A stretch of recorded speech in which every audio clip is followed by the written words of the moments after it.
بسم اللہ الرحمن الرحیم۔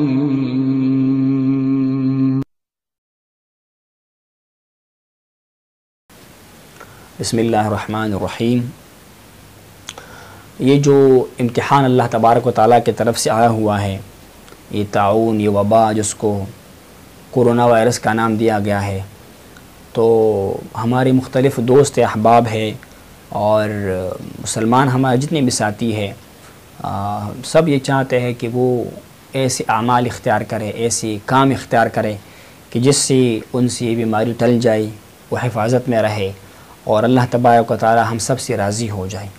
تو پہلی بات تو یہ ہے کہ میں پہلے عرض کر چکا ہوں کہ امتحانات اللہ کی طرف سے آتے ہیں اور اللہ کے نبی کے ارشاد گرامی ہے صلی اللہ علیہ وسلم، سخت ترین مصیبتیں جو ہے وہ انبیاء کرام پر ہوتی ہے، پھر جو انبیاء کے مثل ہوتے ہیں، جو ان کے مثل ہوتے ہیں، لیکن نیک لوگوں پر تکالیف آتے رہے گی۔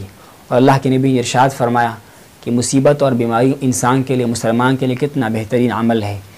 مسلمان کو اگر تکلیف پہنچتا ہے تو اللہ کی بارگاہ میں صبر کرتا ہے، اور اگر مسلمان پر راحت آتا ہے، فراخی آتا ہے، مال اس کے ہاتھ میں آ جاتا ہے تو اللہ تبارک و تعالیٰ کا شکر ادا کرتا ہے، اور جو شکر ادا کرتا ہے اللہ اس کو روزہ دار کے صبر کے برابر ثواب عطا فرما دیتا ہے۔ تو یہ ہے کہ یہ بیماریاں ہمیں ایک تو ہمت اور صبر سے اس کا مقابلہ کرنا ہوگا، اور سب سے بڑھ کر ہمیں اپنے اعمال کا محاسبہ کرنا چاہیے۔ اللہ کے نبی کے ارشاد گرامی ہے، جس قوم میں فحاشی پھیلے، جس قوم میں کھلم کھل غلط کام ہونے لگے تو ان پر ایسی تکالیف اور بیماریاں آئے گی کہ جس کا تذکرہ تمہارے آباء و اجداد نے نہیں سنا ہوگا، کہ جن بیماریوں کا تذکرہ تمہارے آباء و اجداد کو بھی نہیں ہوگا۔ یہی وائرس ہے، اس سے آپ اندازہ لگا لیجیے گا کس نے اس کے بارے میں سنا ہوا تھا۔ پہلے طاعون ہوا کرتا تھا، وبائیں آتی تھی کسی مخصوص علاقے میں، مخصوص شہروں میں یا مخصوص ملک میں، اور یہ ایسا عالمی وبا ہے جو مشرق و مغرب، شمال و جنوب کو گھیر چکا ہے، ہر قوم، ہر رنگ، ہر نسل کو پہنچ چکا ہے، اور رب کی قدرت کی اور رب کے کبریائی کی اظہار کے لیے اس سے بڑی دلیل اور کیا ہو سکتی ہے۔ ہم نماز میں پڑھتے ہیں کہ اللہ اکبر، اللہ سب سے بڑا ہے۔ آج رب کی قدرت ہمیں دکھاتا ہے کہ میں کتنا بڑا ہوں۔ تمہاری ٹیکنالوجی، تمہارے ایٹم، تمہاری میڈیکل کی ترقی ایک طرف، ایک چھوٹی سی وائرس کا مقابلہ کرنا تمہارے لیے مشکل ہوتا جا رہا ہے۔ یہ کیا ہے؟ یہ رب کی طاقت کا مظاہرہ ہے۔ وَمَا يَعْلَمُ جُنُودَ رَبِّكَ إِلَّا هُوَ۔ تمہارے رب کے لشکر کو کوئی نہیں جانتا مگر وہی جانتا ہے، اللہ اپنے لشکر کو جانتا ہے۔ وَمَا هِيَ إِلَّا ذِكْرَىٰ لِلْبَشَرِ۔ اور رب فرماتا ہے کہ جو میرے لشکریں ہے قسمہ قسمہ کی، یہ مخلوق کے لیے، انسان کے لیے یہ نصیحت ہے کہ اس سے نصیحت حاصل کرے۔ تو ہمیں اپنے اعمال کا محاسبہ کرنا چاہیے۔ جو گناہ ہم سے من حیث القوم یا من حیث المجموع صادر ہو چکی ہے اس پر توبہ کرنا چاہیے۔ ایک حدیث مبارکہ میں ہے، ایک قوم میں اگر بدکاری عام ہو جائے اور اس پر عذاب آتا ہے تو اس کے ساتھ نیک لوگوں پر بھی عذاب آ جاتا ہے۔ ایک صحابی نے عرض کیا، یا رسول اللہ، ان نیکوں کا گناہ کیا ہے، ان پر کیوں یہ مصیبت آ جاتا ہے؟ حضور فرماتے ہیں کہ انہوں نے خاموشی کا اظہار کیا، خاموش رہے وہ، انہوں نے ان برے لوگوں کو برے کاموں سے نہیں روکا۔ جب جنگل میں آگ لگ جاتی ہے تو آپ نے دیکھا ہوگا کہ وہاں پر خوش لکڑیوں کے ساتھ تھر لکڑیاں، سبزے پودے بھی جو ہے وہ جل جاتے ہیں، تباہ ہو جاتے ہیں۔ تو ایسے موقع پر سب کو اللہ کی طرف رجوع کرنے کی ضرورت ہے۔ اور اگر کسی انسان کو، حدیث مبارکہ میں ہے، کسی علاقے میں طاعون کا مرض ہے، تم لوگ اس علاقے میں مت جاؤ، وہاں پر مت جاؤ، اور اگر تمہارے علاقے میں طاعون آ گیا، وبا آ گیا، تم اس علاقے سے باہر مت نکلو۔ جو باہر نکلتا ہے اس کے لیے بھی وعید ہے، اس کے لیے بھی سخت گناہ کا ذکر ہے۔ اور ایسے علاقے میں مت جاؤ کہ جہاں پر طاعون کی وبا ہے۔ اللہ کے نبی رحمت عالم ہے، وہ مبارک ظاہر کی بھی طبیب ہے، باطن کے بھی طبیب ہے مبارک، وہ ہم ارشاد فرماتے ہیں۔ ہم دیکھتے ہیں نا کہ طاعون والے علاقے سے جو بندہ نکل آتا ہے اپنے ساتھ بیماری کو لے کر آتا ہے، جو اس علاقے میں چلا جاتا ہے وہ موت کے منہ میں چلا جاتا ہے۔ لہذا حضور فرماتے ہیں کہ اس علاقے سے مت نکلو، اور اگر تمہارے علاقے میں وبا آئے تو اس علاقے میں رہو، اور دوسرے ایسے علاقے میں مت جاؤ جہاں پر یہ طاعون کی وبا موجود ہو۔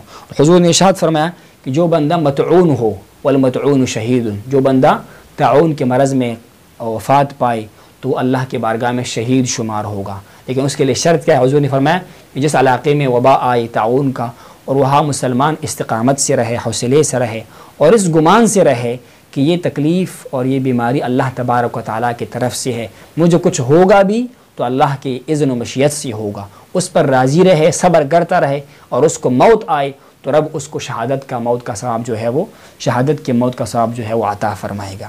اور اس طرح حدیث مبارکہ میں ہے کہ 7 قسم کے لوگ جو ہے وہ شہید ہے، اللہ کے بارگاہ میں ان کو شہادت کا مقام نصیب ہوتا ہے۔ جو طاعون میں مر جائے، جو پیٹ کی بیماری میں مر جائے، جو دیوار کے نیچے دب کر ہلاک ہو جائے، سواری سے گر کر ہلاک ہو جائے، پیٹ کے مرض میں ہلاک ہو جائے، ذات الجنب یا نمونے کی بیماری میں جو ہے وہ ہلاک ہو جائے، یا پھر کوئی عورت جو ہے وہ درد ذہن میں اولاد کو پیدا کرنے کی تکلیف میں ہلاک ہو جائے، وفات پائی، یہ سب شہید ہے۔ اس میں ایک جو ہے وہ طاعون کا ذکر بھی ہے۔ لہٰذا طاعون کی بیماری اگر کسی کے اوپر آ جاتا ہے اور وہ صبر کرتا رہے، میرے کچھ ساتھی سوال کر رہے ہیں کہ یہاں پر کچھ ایسے ممالک ہے اور ابھی یہ بات چل پڑی ہے، جو لوگ اس بیماری میں وفات پاتے ہیں، مر جاتے ہیں، ان کو بغیر غسل کے، بغیر صحیح طریقے سے کفن دفن کو ان کو دفنا دیتے ہیں۔ وہ سوال کرتے ہیں کہ ہمارا کیا بنے گا؟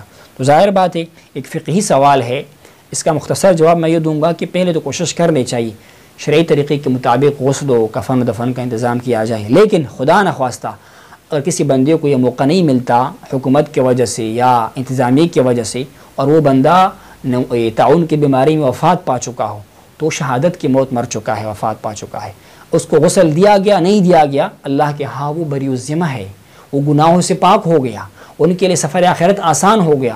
تو غسل نہ دینے سے ہمارے دل میں تو احساس محرومی رہے گا، لیکن رب کریم کے ہاتھ اس کے لیے سہولت اور آسانی ہوگی۔ فلہٰذا یہ ہے کہ ایسے موقع پر ہمیں اللہ کی طرف رجوع کرنا چاہیے۔ قرآن مجید بار بار ہمیں ان قوموں کے بارے میں بتاتا ہے، کوئی اپنے ناپ تول میں کمی کرتے تھے، کچھ قوم معاذ اللہ فحاشی تلواتت کا کام کرتے تھے، کچھ اقوام جو تھے وہ ظلم کیا کرتے تھے، نمرود کی طرح، فرعون کی طرح۔ اور ایک قوم کا جو جناب یونس علیہ السلام مبارک قوم اس کا تذکرہ ہوتا ہے کہ انہوں نے آخر وقت میں احساس کیا کہ ہم سے غلطی ہوا ہے، رب ہم سے ناراض ہے، ہم پر عذاب آ چکا ہے، وہ باہر نکلے استغفار کرتے ہوئے، توبہ کرتے ہوئے، تو رب نے ان پر سے عذاب کو ہٹا دیا۔ لہٰذا ہمارے پاس یہ توبے کا دروازہ کھلا ہوا ہے، اور کچھ ہے نہیں ہے، بازار بند ہو گیا، کاروبار بند ہو گیا، یہ رب ہمیں اپنی قدرت کی نمونی دکھاتا ہے کہ میں کتنا قادر ذات ہوں۔ تم نے کس چیز کو رزق کا ذریعہ سمجھا ہوا ہے، رزق دینے والا تو میں ہوں، تم کس چیز سے ڈرتے تھے، اصل ڈر تو مجھ سے ہونا چاہیے۔ تو یہ ہے میرے بھائیوں، ایسا امتحان آیا مسلمانوں کے اوپر، کبھی ہم نے نہیں سنا ہوا تھا کہ مساجد نمازوں کے لیے بند ہو گئی مسلمانوں کی حکومت میں، اتنا مشکل وقت آیا۔ لہٰذا اجتماعی توبے کی ضرورت ہے، اللہ کی بارگاہ میں استغفار کی ضرورت ہے، اور جناب یونس علیہ السلام مبارک کے قوم کی طرح کہ انہوں نے توبہ کیا، استغفار کیا، اللہ نے ان پر سے عذاب کو ہٹا دیا۔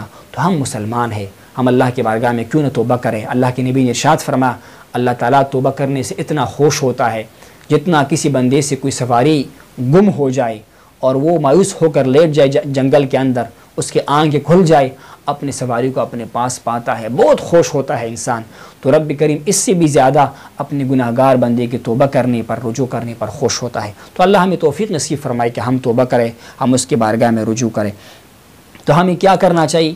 پہلی بات یہ ہے کہ توبہ کرنا چاہیے، استغفار کثرت سے کرنی چاہیے۔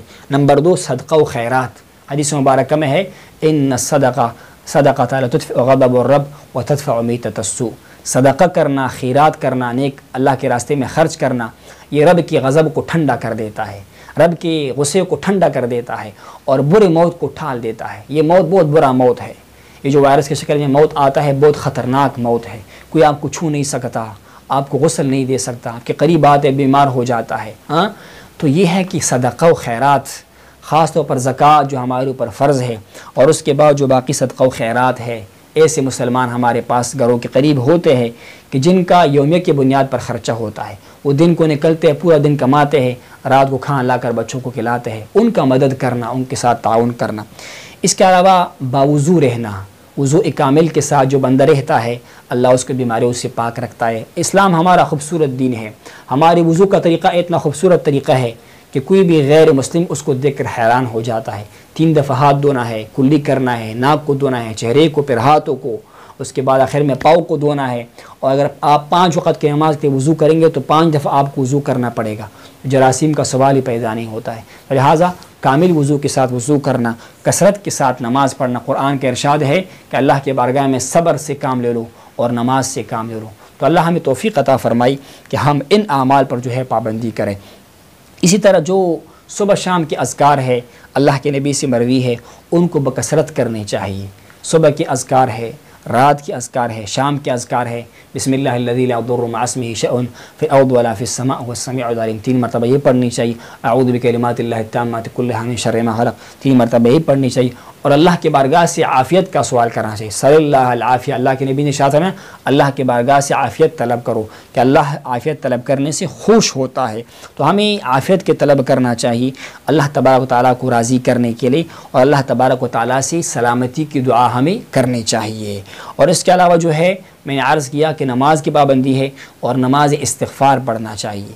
باہر نکلنے کے بجائے ہم باہر نکلنے سے منع کیا گیا ہے، ہم اپنے گھروں میں یا قریب کے مساجد میں استغفار کی نماز پڑھیں، کثرت سے استغفار کریں اپنی خطاؤں کا، اپنے رشتہ داروں کی، اپنی ذوی الحقوق کی، بلکہ تمام مسلمانوں کے لیے. اللہم اغفر لامت محمد صلی اللہ علیہ وسلم ورحم علی امت محمد صلی اللہ علیہ وسلم وتجاوز عن جمیع سیئات امت محمد صلی اللہ علیہ وسلم. ان کا جو ہے پابندی کرنا چاہیے.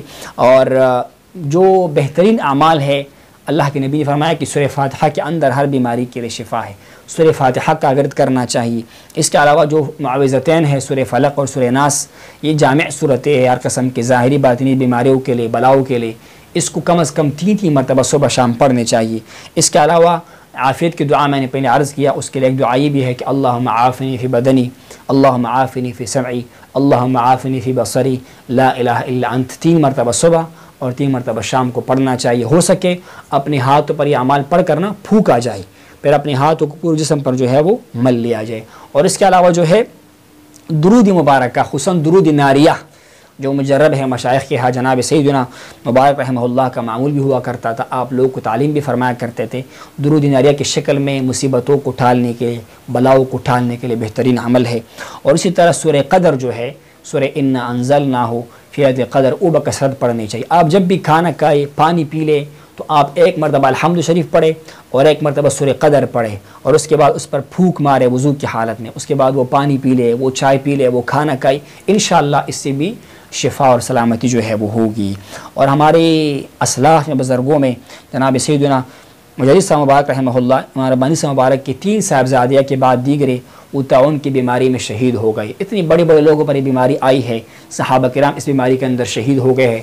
جناب ابو عبیدہ جیسے صحابی وہ شہید ہو گئے ہیں. تو اس بیماری میں شہید ہونا، مر جانا، یہ اچنبے کی بات نہیں ہے. اللہ کی مشیت ہوتی ہے، بیماری آ جاتی ہے، انسان دنیا سے چلا جاتا ہے. یہ موت کے لیے بہانے ہے، لیکن انسان استقامت سے رہے، حوصلے سے رہے.